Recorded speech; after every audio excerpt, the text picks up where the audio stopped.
The True Story of Society of the Snow. 16 individuals of Uruguayan rugby team who defied the odds, enduring 72 days in one of the world's most hostile environments after the catastrophic 1972 crash of Uruguayan Air Force Flight 571. In the face of starvation, bone-chilling temperatures, and brutal weather events, these survivors overcame unimaginable challenges while stranded on a desolate glacier high in the Andes Mountains. Adapted from Pablo Virsi's 2008 book of the same name, the movie was filmed on the actual site of the plane crash. Uniquely, the survivors and families involved allowed their real names to be used for the first time. On October 12, 1972, the flight, chartered by the Old Christians Club rugby team, departed from Montevideo, Uruguay, bound for Santiago, Chile, with 45 individuals on board.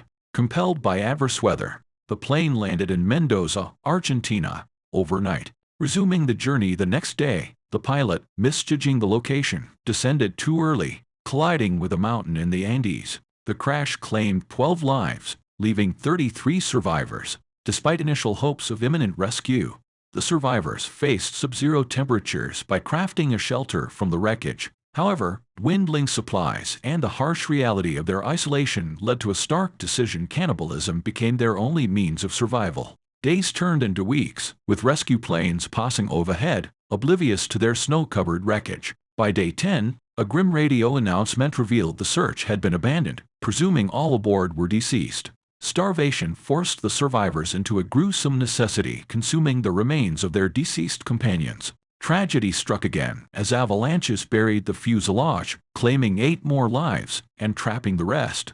After a harrowing ordeal of tunneling through the snow, enduring blizzards, and facing further losses, only 16 survivors remained. With the onset of warmer temperatures, 3 members embarked on a perilous journey over the mountains towards Chile. Emerging at the summit, deeper into the mountains than anticipated, they buried the remains carried for sustenance. Their eventual safety was secured when rescue helicopters reached the crash site on December 22.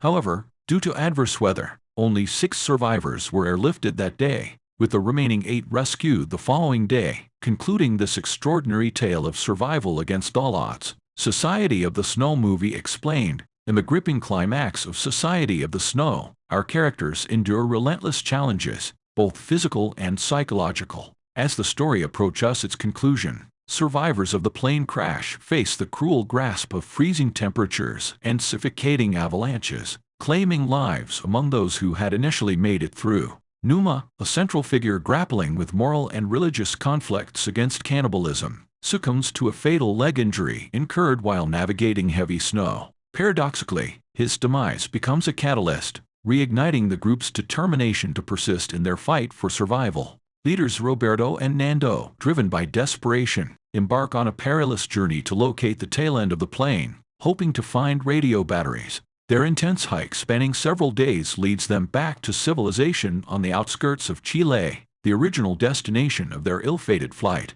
Discovery by a passerby on horseback triggers the dispatch of a Chilean rescue team, saving the remaining 14 survivors and thrusting them into an international media frenzy. Nando and Roberto, the designated volunteers to traverse the Andes, defy astronomical odds.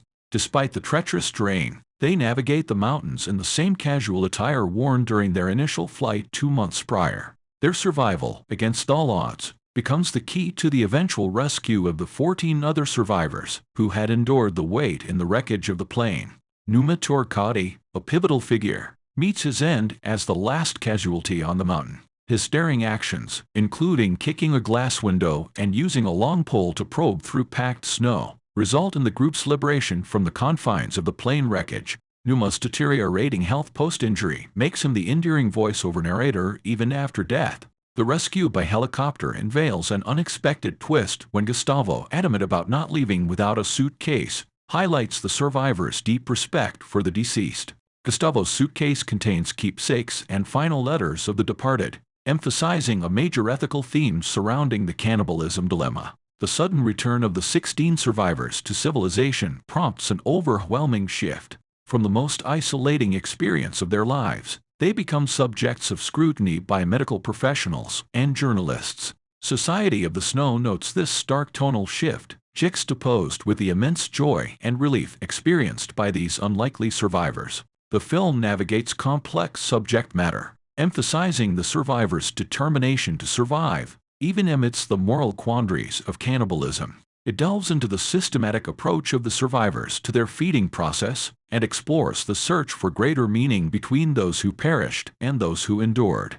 The film leaves the unanswerable questions regarding morals, ethics, and spiritual significance to the audience's interpretation.